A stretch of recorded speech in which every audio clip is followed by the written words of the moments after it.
ఈనాటి కార్యక్రమం మనువాద పాలనకు వ్యతిరేకంగా 100 సంవత్సరాల్లో ఈ దేశాన్ని మళ్ళీ కాషాయ విధానంగా మనువాదుల పాలన నడిపించాలని కొనసాగుతున్న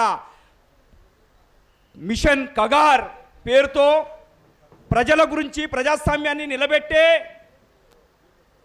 ఆ ప్రజా ఉద్యమకారులను మావోయిస్ట్ అంటూ మరి నయా పైసా జీతం తీసుకోలేని వారు, మరి జీతాలు తీసుకునేవారు ప్రజల ద్వారా, వాళ్ళు ఉన్మాదులుగా ఇలా ప్రజాపాలనకు వ్యతిరేకంగా ఇలా పాలించే పాలకులు ఎవరైతే ఉన్నారో ఈ దేశానికి దగులుబాజులు, దొంగలు, లంగలు గనుకనే వాళ్ళు సామ్రాజ్యవాదులకు ఈ దేశ యొక్క సంపదను దోషపెట్టడానికి ప్రయత్నం చేస్తున్న దానికి వ్యతిరేకంగా భారత్ బచావ్ రాజ్యాంగం సాక్షిగా ఏర్పాటు చేసిన ఈ సుందరయ్య విజ్ఞాన కేంద్రం మరి ఇక్కడికి సభాధ్యక్షత వహిస్తున్న ఎంఎఫ్ గోపీనాథ్ డాక్టర్ గారికి, అదే మాదిరిగా ఇన్నారెడ్డి అన్న గారికి, రమేష్ అన్న గారికి, అదే మాదిరిగా ఆదివాసీ హక్కుల పోరాట సంఘీభావ వేదిక వాస్తవానికి ముందే ఒక అడుగు వేసింది.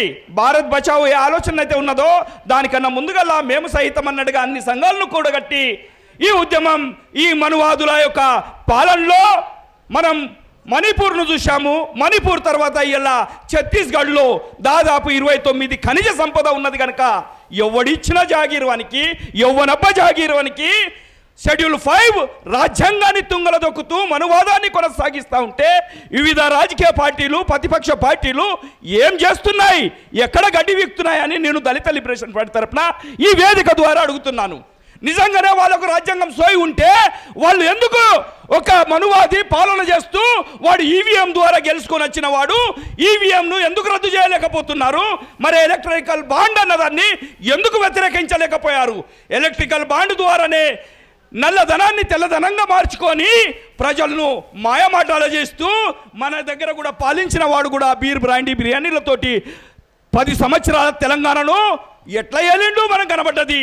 ఇలా మన ఛత్తీస్గఢ్ ఈ ప్రాంతంలో ఇంద్రవెల్లి నదికి 22 ఉపనదులు ఉన్నాయి. దాంతో మనకు గోదావరి నది వస్తుంది. మరి దాని గురించి వాస్తవానికి వరంగల్ నుంచే కదా దానికి బీజం పడ్డది ఆ ఛత్తీస్గఢ్కు, దంతెవాడకు. మరి అప్పుడు ఎన్కౌంటర్ చేసినోడు ఎవడు? అప్పటి నుంచి ఇప్పటి వరకు రాజకీయ నాయకులు మారుతున్నారు కానీ వాని యొక్క పాలసీ బహుళ జాతి కంపెనీలకు గులాంగిరి చేస్తున్నారు కనుక దాన్ని వ్యతిరేకించడానికే ప్రజాస్వామ్యబద్ధంగా రాజ్యాంగబద్ధంగా రాజ్యాంగం మీద ప్రమాణం చేసిన వాళ్ళ కర్తవ్యం వాడు మర్చిపోయినప్పుడు ఈ రాజ్యాన్ని నడిపించేదానికి రాజ్యాంగం సాక్షిగా 4 పాదాలు అంటారు. ఒకటి ప్రజల ద్వారా ప్రజల కొరకు ఎన్నుకోబడ్డవాడు, వాడు దగులుబాజీ దళారులైనప్పుడు మరి జ్యుడిషియల్ అన్నది పాల్గొనాలి. జ్యుడిషియల్ వారికి సత్తా ఉన్నది, వారు చేయాలి. కానీ జ్యుడిషియల్ కూడా అమ్ముడుపోయిన సత్తా కనబడుతుంది. మరి మూడవది ఎవరన్నా ఉన్నారంటే ఎగ్జిక్యూటివ్ ఆఫీసర్స్, కలెక్టర్లు, ఎస్పీలు. ఎవరి గురించి గులాంగిరి చేస్తున్నారా మీనని ఈ వేదిక ద్వారా నేను దళిత లిబరేషన్ పార్టీ తరపున అడుగుతున్నాను. గింత మారణ కాండము ఇక్కడ సోనీశ్వరి గారు ఛత్తీస్గఢ్ నుంచి వచ్చిన ఆ తల్లి చెప్తుంది. ఎట్లా మాన ప్రాణాలను దోస్తున్నారు, ఎట్లా హింసలిస్తున్నారు. మరి బేలబాటియా గారు ఉన్నతమైన చదువుకొని ఈ దేశం యొక్క వెనుకబడ్డ ఆ ప్రాంతానికి వెళ్ళి వాళ్ళకు విద్య వైద్యం ఎందుకు లేదు, మరి అభివృద్ధి పేరు మీద ఫండ్స్ వస్తే ఫండ్స్ ఎక్కడికి పోతున్నదని నిలదీస్తున్న ఈ తల్లిని కూడా ఆ బస్తర్ ప్రాంతంలో ఉండనీయకుండా ఛత్తీస్గఢ్లో ఉన్మాదులుగా ఈ ఆర్ఎస్ఎస్, బీజేపీ, ఈ గుండాలు ఈ దేశాన్ని అమ్మేదానికి దళారులుగా తయారైంది కనుకనే మనము ఈ దేశం గోల్వార్కర్ అన్నవాడు ఈ దేశం యొక్క జెండాను కూడా వాడు అవమానించిన వాడు. అలాంటి వాడు గురవాదులు కాకుంటే, మనువాదులు కాకుంటే వానికి వ్యతిరేకంగా పోరాడేదానికి ప్రజా సంఘాలు నోరు ఇప్పకుండా రోడ్డు మీదకి రాకుండా ఐక్యం కాకుండా ఉంటే ఎవడు పాలన చేస్తాడు? ఆ దొంగల పాలన కొనసాగుతుంది. కానీ మనమంతా ఏకం కావాలి. ఇది వేదిక, ఇది రాజ్యాంగాన్నే కాకుండా దేశాన్ని పరిరక్షించడానికి, మన అస్తిత్వాన్ని పరిరక్షించడానికి, ఒక మనువాదులను పొందబెట్టడానికి మనకింత సరిపోతలేమా? వాని బోలీలు ఉంటే మనం ప్రజాస్వామ్యబద్ధంగానే టోటల్గా ఎంపీలు, ఎమ్మెల్యేలు ఉన్నారో వాళ్ళు పార్లమెంట్ ముందు ధర్నాలు చేయండి. ఇది అన్యాయం కనబడతలేదా? ఒక సోనీశ్వరి గారు ఇక్కడికి వచ్చి ఆమె మీద జరిగిన సంఘటనలు కూడా చెప్పింది. ప్రజల ద్వారా జీతాలు తీసుకున్నవాడు, ఇలా ఈ స్టార్లు యూనిఫామ్లు వేసుకున్నవాడు, వాడు దళారీగా పెట్టుబడిదారుల కింద గులాంగిరి చేస్తున్నారు.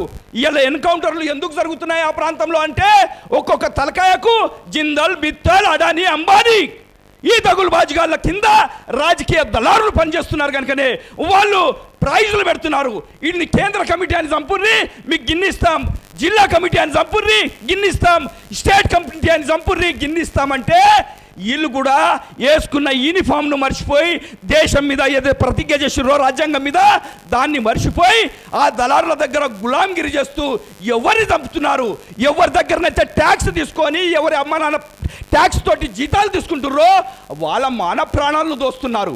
ఎక్కడన్నా మనం చరిత్రలో చూసినామా ఏ ఒక్క మావోయిస్ట్ లేకుంటే నక్సలైట్ ఈ ఫలానా వాళ్ళ ఆస్తిని దోసుకున్నాడు, లేకుంటే ఫలానా అమ్మాయిని అత్యాచారం చేసిండని ఎక్కడ కనబడది?